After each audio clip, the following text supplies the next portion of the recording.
Nous allons étudier le Daf Nun Hey dans Masechet Nazir. Et la Gemara essaie de trancher une question qui avait été posée à la fin du Daf précédent. Est-ce que lorsque l'on dit que les Chachamim ont rendu impure la terre qui est en Chutz Laaretz, en dehors d'Israël, est-ce que c'est l'air qu'ils ont rendu impur ou est-ce que c'est la terre en elle-même, de peur qu'il y ait des ossements à chaque endroit, puisque les gens ne faisaient pas attention où ils enterraient leurs personnes? Et la Gemara essaie de trancher. L'Ima Ketanaï essaie de voir peut-être que c'est une marloquette Tanaïm, une discussion dans les Tanaïm, puisqu'on a une marloquette Tanaïm. Anichnas Le'eretz Aramim, celui qui rentre en Chutz Laaretz, donc qui rentre en dehors d'Eretz Israël. Beshida, Teva ou Migdal. Il rentre dans une boîte qui est fermée. Sheda, Teva ou Migdal, ce sont les trois types de boîtes à chaque fois que l'on retrouve très souvent dans la Mishnah en bois, mais lui-même ne met pas les pieds au sol, et donc du coup, normalement, ça fait écran avec le sol, et donc du coup, on a tendance à dire que si l'air rend impur, il est impur. Si c'est le sol qui rend impur, eh bien, il reste pur. Rabbi Metame, Rabbi dit qu'il est tamé. Rabbi aussi, Rabbi Uda Metaher, et Rabbi aussi, le fils de Rabbi Uda, dit qu'il est tahor. Donc on a a priori notre discussion. Mais là, Rabbi Sava Mishum Avira, n'est-ce pas que celui qui dit que c'est tamé, Rabbi, il pense que c'est parce que c'est l'air qui est rendu impur par les sages. Et Rabbi aussi, Rabbi Uda Sava Mishum Bouja. Et Rabbi aussi, Rabbi Uda, il pense que c'est le sol. Et comme ici, il est dans une boîte, eh bien, le sol ne l'a pas rendu impur. La Gemara dit non, pas forcément. Lo, des choulé alma mishum boucha. Tu peux très bien dire que non. Tout le monde est d'accord que c'est le sol qui est impur. Ah, si c'est le sol qui est impur, je comprends celui qui dit que celui qui est dans la boîte est resté pur. Je ne comprends pas celui qui dit que il est impur. Pourquoi alors? Marsavara, ohel zaruk shme ohel. Celui qui dit qu'il est pur, il dit que même si il s'est promené dans une boîte qui se balade, qui se déplace, eh bien ça fait ohel. Parce que finalement, qu'est-ce qui fait que la boîte fait écran? C'est qu'on considère que comme la boîte, elle fait toit, ohel, sur le sol, eh bien elle fait écran du coup. Pour que ça fasse écran, il faut que ce soit ohel. Donc quelque chose qui est censé couvrir, qui est un statut d'un toit, d'un ohel, eh bien à la fois ça étend la touma vers le bas, mais d'un côté ça fait écran avec le haut. Pour que ça puisse faire écran entre lui qui est dans la boîte et la touma qui est au sol, il faut que la boîte dans laquelle il se situe soit considérée comme un ohel, comme quelque chose qui couvre. Et c'est ça la discussion finalement. Est-ce que cette boîte, qui même si elle couvre le sol, puisqu'elle se déplace, est-ce qu'elle est considérée comme étant un ohel ou pas? Ce serait ça la discussion, indépendamment de ce qu'on pense. C'est-à-dire que finalement, si elle était fixe sur le tort. Exactement, voilà. Marsavar ohel zaruk shme ohel ou marsavar lo shme ohel. La discussion, c'est est-ce que ohel, une tente, une toiture zaruk qui se déplace, est-ce que c'est un statut de ohel ou pas? Et donc on peut très bien imaginer que finalement les deux pensent que c'est la terre qui est impurifiée. La question c'est est-ce que ici la boîte protège la personne qui s'y trouve de l'impureté qui provient de la terre. La Gemara vient objecter à ce pirouche là, parce que nous on est en train de dire que finalement Rabbi Yossi, le fils de Rabbi Uda, il dit que c'est tahor. Pourquoi? Parce qu'il pense que ça fait ohel, ça fait un Torah. Vehatania, pourtant on a enseigné dans une braïta, le même Rabbi Yossi, Rabbi Uda Omer, Teva Shimelea Kelim, une boîte qui est pleine d'ustensiles. Uzraka al-Penamet, qui est passé au-dessus d'un défunt, ou sinon Be'ohel Tmeao, qui est passé dans une pièce où il y a un défunt, donc soit au-dessus directement, soit que cette boîte-là a été dans une pièce qui elle-même a pris la touma d'un mort, eh bien on nous dit quoi? Tmea. À ce moment-là, la boîte elle est Tmea, elle est impure, et donc ce qu'il y a dedans est impur. Donc on voit bien que selon Rabbi Yehuda, Rabbi Yossi bar Rabbi Yehuda, eh bien on considère que cette boîte-là ne fait pas écran. Veimaita munachat, et si elle est posée, tehora, c'est tahor. Donc on voit ici que cette logique-là de dire qu'une boîte, quand elle se déplace, selon Rabbi Yossi bar Rabbi Yehuda, ça protège, c'est faux. Parce que lorsqu'il y a des kélim, des ustensiles dedans, et que c'est dans une pièce avec un mort, on voit qu'il dit l'inverse. Donc du coup, la Gemara repousse cette explication et nous dit quoi? Et là, découle alma mishuma vira. On peut aussi expliquer autrement la marloquette là-bas des Tanaïm et dire que c'est pas forcément sur notre question est-ce que c'est l'air ou est-ce que c'est le sol qui est impur. C'est quoi la question? Peut-être que les deux ils pensent que c'est avira, que c'est l'air ambiant qui est impur. Ou marsavar kevan de lo shricha lo gazru berabanan ou marsavar faga de lo shricha gazru berabanan. Peut-être que les deux pensent que c'est l'air qui est impur. Alors si c'est l'air qui est impur, normalement les deux devraient dire que la personne qui est dans la boîte est impure. Mais non. Pourquoi? Un, il pense qu'effectivement, il est impur parce que l'air est impur. Et l'autre qui pense que non, quand Chachamim on dit que l'air est impur, comme c'est une xéra Chachamim, les Chachamim ne font des xérotes que sur des cas qui sont fréquents. Or ici, se déplacer sur une terre, ils ont dit celui qui va en Eretz Israël, il est impur à cause de l'air. Mais qui en général se promène dans un pays sans jamais être en contact ni avec le sol, ni même ne jamais être dans une situation où l'impureté remonte directement du sol. Donc comme c'est un cas peu fréquent, c'est peut-être ça la discussion. Donc finalement, on n'a pas la nécessité de dire que cette marloquette Tanaïm, sur celui qui est dans une boîte et qui se promène en Chutz Laaretz, et bien de dire que la marloquette est liée à notre question, c'est pas évident. Il se peut que ce soit lié à autre chose, que même si on pense tous que c'est l'air qui est impur, il se peut finalement que la question soit liée à l'existence de cette takana, de cet interdit, dans un cas peu fréquent ou pas. Et l'Agmara confirme avec une braïta que ça peut être ça la logique. Vehatania, regarde, une braïta, Anichnas l'Eretz Ha'amim, Besheda Teva ou Migdal, celui qui rentre en Chutz Laaretz, en dehors d'Eretz Israël, dans une de ces boîtes, Tahor il est pur, Bekaron ou Besfina ou Beskaria, Tamé. Si par contre il va dans tout ce qui est bateau ou tout ce qui est autre type de déplacement, eh bien, il est impur. Et on voit bien finalement que c'est quoi la différence qu'il y a entre ces deux types de transport. C'est que le carrosse, les types de bateaux sont des transports fréquents. Donc c'est comme ça qu'en général on se déplace partout. Et les autres qui ne sont pas fréquents, c'est pour ça qu'ils sont tahor. Donc c'est une braïta qui est là de confirmer que l'on peut imaginer que la marloquette soit liée à cela, à est-ce que l'on tient cette takana trachamim, même dans un cas peu fréquent. Veibaitema, si tu veux expliquer autrement cette marloquette, achash mayotzi rosho verubo les sham plié, ou peut-être que non, peut-être que les deux pensent que c'est la terre qui rend impur. Tout le monde est d'accord que la boîte fait écran, et c'est quoi la marloquette entre les deux?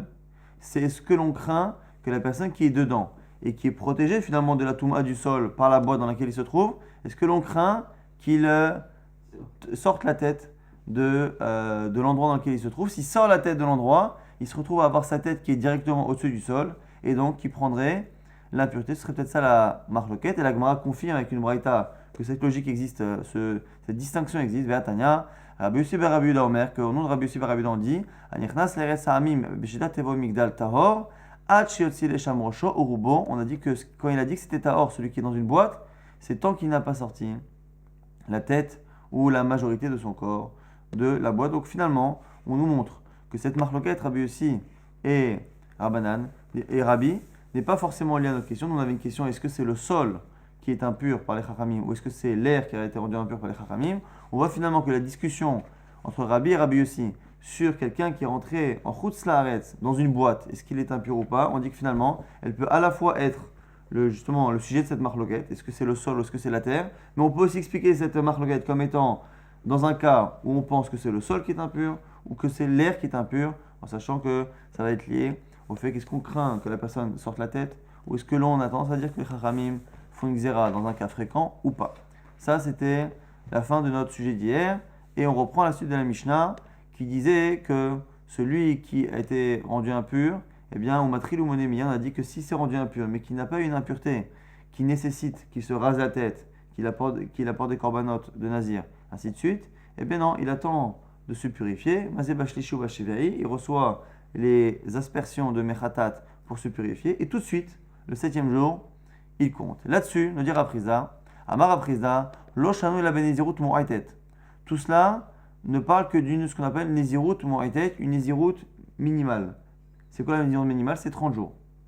Aval benezirut meruba, dans une nezirut qui dure plus que 30 jours, eh bien, mislak nami salkinle. On nous dit que finalement, les jours de Touma comptent dans la nezirut. On avait dit qu'on avait une première catégorie de Tum'ot, d'impureté, qui annulait le compte. Après, on avait vu une deuxième type d'impureté qui ne demandait pas à ce que l'on annule le compte précédent, mais qui suspendait, mais que pendant tout le temps de l'impureté, on arrête le compte. Là, maintenant, on nous dit Rapriza, attention, ça c'est parce que la Nézirut, elle était juste de 30 jours. Dès qu'il y a plus de 30 jours, eh bien, il n'y a aucun problème. Et dans l'absolu, ça compte. Même les jours de Touma comptent dans la Nézirut. Alors, Agma, justement, va objecter. Mativ, Rav Shravia. Il dit, mais c'est pas possible, c'est marqué dans la Mishnah, Matril ou Moné Miyad, Ve'en Mevatel, Bahen et Takolmin. On a dit qu'il compte tout de suite. Dans la Mishnah, on a dit, celui qui s'est rendu impur, il se remet à compter tout de suite. Ve'en Mevatel, Bahen et Takolmin. Et il n'annule pas les jours précédents. L'Agma dit de quel cas on parle dans la Mishnah? Bemai, Inema Benezirut Mo'etet. Si tu dis que c'est un cas de Nizirut Mo'etet, donc une Nizirut de 30 jours. C'est pas possible, pourquoi? Kavaï Gilul Se'ar. On ne peut pas laisser le temps qui reste. Donc il a fait une Nézirut de 30 jours. Il a forcément commencé cette Nézirut avec un jour, 2 jours, 3 jours. Et donc du coup, quand il va après compter la suite, eh bien il va lui manquer ce qu'on appelle Gidul Sehar, c'est-à-dire il va lui manquer le fait de laisser pousser ses cheveux pendant 30 jours. On ne peut pas finir une Nézirut, quelles que soient les choses qui sont passées, on ne peut pas finir une Nézirut si on n'a pas laissé pousser ses cheveux à la fin pendant 30 jours. Or, si il s'est rendu impur avec la tsarat, il a dû se raser la tête, il n'a pas les 30 jours de pousse de cheveux. Alors de quel cas on parle? Et la lave, Bénézirut, Merouba. Donc on parle du Nézirut, Merouba, du Nézirut qui est longue, katané, Matrilou Monémiad, et on voit bien que l'on continue à compter. Donc finalement, la Gemara objecte avec notre Mishnah, qui la Mishnah nous montre qu'il ne compte qu'après la pureté. Donc finalement, c'est-à-dire qu'il s'est arrêté de compter. Si on pensait, comme Rav Frizda, que dans un cas où la Nézirut est longue, eh bien, il ne s'est jamais arrêté de compter, on ne dirait pas à la fin de sa pureté, de sa purification, qu'il se met à compter, puisque normalement, il a compté avant, il a compté pendant sa pureté, et on n'a même pas besoin de parler de compte, puisque le compte ne s'est jamais interrompu. Ici, on voit que par élimination, on ne peut parler dans la Mishnah que d'un cas où la Nézirut fait plus de 30 jours, que si elle fait moins de 30 jours, eh bien à la fin, il n'aura pas laissé pousser ses cheveux pendant 30 jours. Donc c'est forcément une Nézirut qui dure plus, donc on va dire 40 jours par exemple.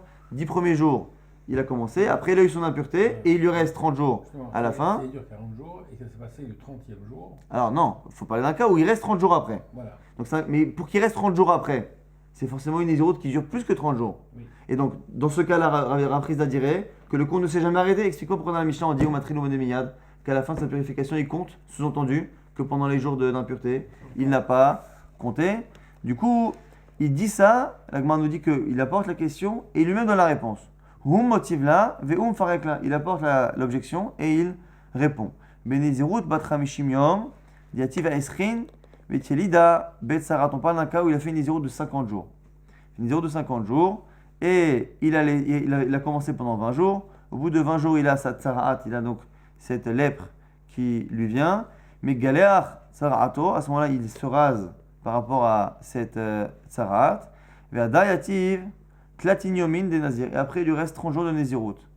Deha, itle gidulsar, et à ce moment-là, il lui reste de quoi pousser les cheveux. Donc finalement, ce que nous dit ici, ce que nous dit Rav Frizda, c'est que la Gemara en fait est en train de corriger ce qu'on a dit. Rav Frizda, quand il a parlé de Nézirut Moaïtet, de Nézirut de 30 jours, il ne parle pas sur la Nézirut au complet. Pourquoi? Parce que si on parle de Nézirut au complet de 30 jours, puisqu'il a commencé à la faire et qu'après il y a eu une impureté, il reste forcément moins de 30 jours après. Non, on parle Nézirut Moaïtet, c'est quand il reste à la fin 30 jours. C'est une Nézirut qui dure plus, mais qui, par rapport au moment de l'impureté, il ne reste à la fin que Nézirut Moaïtet, et c'est dans ce cas que Rav Frizda aurait dit que quand la Nézirut elle est Moaïtet, à ce moment-là, on ne compte pas ce qu'il y a avant. Si par contre il y a plus, eh bien, les jours qu'il y a entre eux comptent. Donc finalement, le cas de notre Mishnah serait le cas particulier de Rav Frizda, c'est-à-dire un cas où il est resté exactement 30 jours. Donc soit c'était 50 jours à la base et il s'est impurifié au bout du 20e, soit c'est 80 jours et il s'est impurifié au bout du 50e. Quoi qu'il arrive, l'idée, c'est que la Mishnah parle exactement du cas de Rav Frizda, c'est-à-dire que quelqu'un s'est impurifié exactement à J-30 par rapport à la fin de sa Nézirut. Et comme c'est à J-30, c'est dans ce cas-là uniquement que la Mishnah a dit, comme c'est J-30, eh bien, le temps de la Nézirut ne compte pas. Pourquoi? Parce que ce temps-là, il devra se raser la tête et il lui faut qu'il garde 30 jours. Donc si la personne, il lui reste 30 jours et qu'on lui laisse compter les jours de la tsarat, puisque les jours de la tsarat, le premier jour et le 7e jour, il devra se raser la tête, eh bien, il y aura un problème, parce que si on compte ces 7 jours dans les 30 jours, il restera 23 jours, et dans les 23 jours qui resteront, il n'aura pas le temps de laisser pousser ses cheveux pendant 30 jours. Mais par contre, on dira à Rav Frizda, c'est comme ça qu'on comprend aussi la Mishnah, si à la fin de la Nézirut il reste plus que 30 jours, eh bien, on peut lui compter, donc il faudrait même 37, voilà, il faudrait même plus que 37, on lui laisse faire sa Nézirut, et ça compte dedans, puisque l'essentiel, c'est d'avoir à la fin 30 jours de pousse de cheveux. C'est pas réellement que l'impureté de la tsarat en elle-même est incompatible avec le compte de la Nézirut, c'est le seul problème qui vient du fait qu'on soit obligé de raser la tête à la fin. Donc ça, c'était la réponse de Rav Shravia lui-même sur Rav Frizda. Donc finalement, si on retient bien